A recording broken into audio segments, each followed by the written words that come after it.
Well, here it is, folks. The new post-settlement era listing agreement slated to go into effect June of this year. And you'll see there's been a total overhaul. Everything in red is what's new, and there's a lot in red. Now, I'll put a link in the description to where you can download a PDF if you want it for reference or to follow along. But for now, this is the latest draft. You can see it's a huge departure from what we've been using. Here is the current listing agreement that's in effect, and this is how the new one looks. Now, like the overhaul of the purchase agreement, this has adopted that grid or matrix type of format. And basically what it does is it puts all the key terms in this kind of grid format up front. So it's easier to read, easier to just kind of parse through the most important terms. And then all the corresponding text is then pushed to the back. So all this corresponds with the terms up in the front, but it's just kind of separated so that you have the key terms in this grid or matrix format and then everything else in text, as opposed to what you're seeing now. I mean, this is the current listing agreement where it's just a sea of text. Okay, so I'll go through this quickly. Now, I'll only go through the parts that are in red because those are the changes. And then, of course, when a final draft is released, I'll do a full tutorial.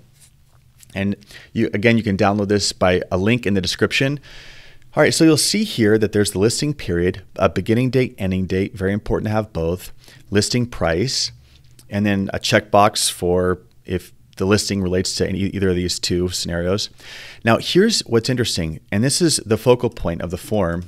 It's the compensation.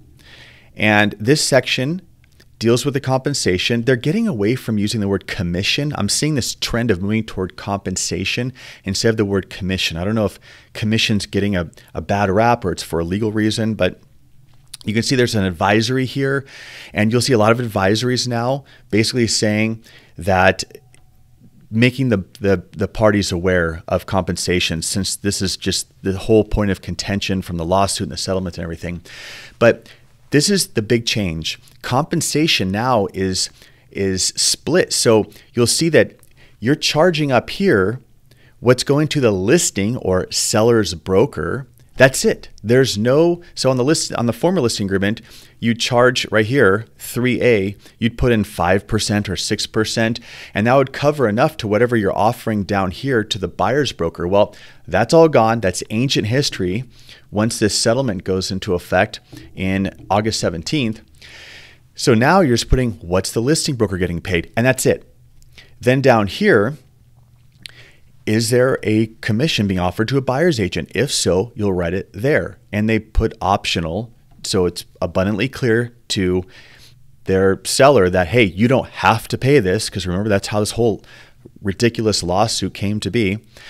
Okay, and then, now this form's actually done with a lot of thinking in mind, because it says, what about additional compensation to the listing broker, the listing agent, if the buyer doesn't have an agent? Because what happens when a buyer goes, oh, I'm unrepresented? Well, the listing agent usually has more work to do, because the listing agent has to kind of pick up the slack by delivering things to the buyer, checking in, answering questions to the buyer. So they become this de facto dual agent, which is unfair. You're doing more work for the same pay. So it's saying, well, what if the listing agent, and they say seller's broker, is dealing with an unrepresented buyer? Is there additional compensation for that? You can put that in here. And then it says, what if that agent, they say individual agent, they mean the listing agent, is also the buyer's agent. So now there's a dual agency line. This line C4 is basically saying, hey, what if it's a dual agent? How much should they get paid? And then this just breaks it down, because now that commission has been dissected into all these different fragments, this is like an explanation box that tells you, like, what does this mean exactly? But I'm telling you, it's quite simple. Listing agent commission, buyer's agent commission here. What happens if there's no buyer represented? Does this listing agent get more than just what's up here? And then what if it's a dual agent? That's it. That's it in a nutshell. And then this right here, do you remember in the old form how we had a certain number of days if the listing period ended and the listing agent had a buyer come through that decides to purchase right after the expiration, well, you put that number in here. It could be 30 or 60 or 90. Longer the better, in my opinion. And then if the seller has any obligation from a past listing agreement or something like that, they'll put that in on this line. Okay, now here's the other clincher, because the MLS is going to have a seller concession field where the seller can offer in advance to pay concessions for the buyer. That could be a credit to the buyer's closing costs, or it could cover the buyer's obligation to pay their agent on the representation agreement. So you can put this in here. Seller authorizes broker to put it in the MLS. The seller is willing to consider offers asking for concessions with an amount of what percent of the purchase price. You could put 3%. It's just basically saying, hey, and it's optional. They have to use optional and all these terms now to be very careful. But it's saying, hey, seller, do you want to consider the option, and you're not obligated, to offer a seller concession? And that too could cover the buyer's agent commission. Because let's say up here, let's say the seller's like, no, I'm not paying a buyer's agent commission. And they're emboldened by some nonsense they've heard regarding the abundant misinformation regarding this settlement. You could say, okay, fine, whatever. But can we offer a concession for whatever the buyer's cost may be? You don't want to lose a buyer because they have to pay a percentage and they can't cover it between that and their down payment, right?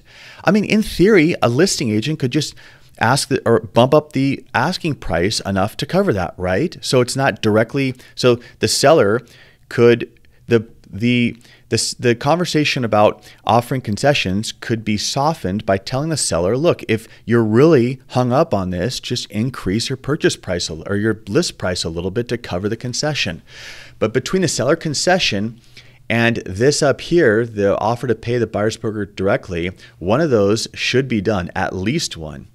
Okay, that is the crux of the major change and focal point of this new overhauled listing agreement.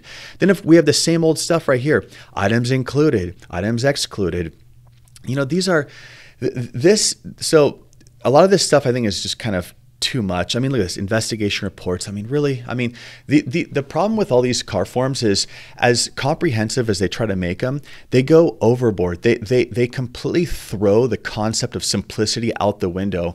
It's like if you let software developers, if you just gave them an unlimited budget and unlimited time to create the ultimate software, what are they going to do? They're going to put 5 billion features in there and totally lose sight of the fact that simplicity is key for the user. So this is kind of happens with the forms. Some of these things are good, but I mean, I'll just go through it quickly. So MLS and public marketing. Properties can be marketed on the MLS, so you write the MLS in. Coming soon. Now, I will say that when you're looking at these, and these are self-explanatory, you don't need me to hold your hand through explaining these things. This is stuff that you'll get pretty quickly. There's one thing in here that I saw that I thought was kind of strange. Okay, so it's the buyer offer letter, and basically, so I mean, there's this kind of no-brainer text in here, right? So there's like timing of presentation of offers, seller instructs buyer to present all offers received. Okay, duh. All right, but then down here, seller instructs a broker not to prevent buyer letters. And now I've read in other states that this whole buyer love letter where they have a picture of a family with a dog or, you know, someone holding their little cat looking all like the perfect buyer. They don't want those letters being used. I'm assuming, or I think it's because in theory, if you are showing who the buyer is, it could allow a seller to discriminate. I guess that's the theory, or that's the ostensible reason they're banning it. But for whatever reason, I don't think they're banning California. If they are, leave a comment, let me know. But I just think, okay, it doesn't have to be a photographic letter. It could just be maybe someone's writing a letter because they're trying to buy that home because maybe they have a relative on that block. And that's a good thing for the seller to know. I mean, if you were selling to a buyer who's trying to buy a home because their ailing parent lives 2 homes down and they want to be close to care for them or something like that, I mean, that's a commitment. That means that buyer is going to be super committed. What seller wouldn't want to know that? So you should check this box, in my opinion, that you instruct the broker to present all letters to the seller. Why should the seller be censored or have instruct their agent to censor the buyer letters? That's silly. That's ridiculous. I mean, I get that they have to err on the side of legal liability caution here, but this is over the top. This is, these car forms are like bowling lanes with the little bumpers on that they put at kids' birthday parties, so the bowling ball can't go in the gutter, and so it just bounces back and forth and will ultimately hit some pins. That's what car forms are, which is pretty good, but this is over the top. This is silly. I mean, we don't need to censor our sellers. My gosh. Okay, and then everything else is pretty straightforward. You can read through it. It's actually not that different from what's already on the current listing agreement. It's just that the format's different. That's why everything's in the red. More advisory information about compensation, and we'll see compensation to other brokers. I mean, it just reiterates the same thing. Just beats the topic to death. And then you'll see that incorporated into this form, and I'll show you the checkbox in a second. We're going to see this form too added, the broker compensation advisory. You can see it's already here, 524. And this is just another disclosure, another advisory. This will be part of the bundle of forms. When you go to the listing agreement in your car form library after June, you're going to see that it's going to be like, gosh, who knows, maybe 20 pages now for a simple listing agreement. And the thing's crazy, but you're going to have this compensation advisory added on. And do you need to read it? I mean, not unless you're having trouble falling asleep, because this is just more of explaining everything we've already talked about with the compensation. And we have the same, this is for opting in or out of the MLS. And you can see the little red in here. If you want, download a copy from the link and then just skim through yourself and see what's, unrepresented buyers. Now they have to have additional measures in place because some buyers may refuse to engage in a buyer-agent relationship and sign a buyer representation agreement. All right, and so that's pretty much it. I focused on the most important change, the most important part, and download a copy if you want and skim through it and leave a comment. Thanks for watching.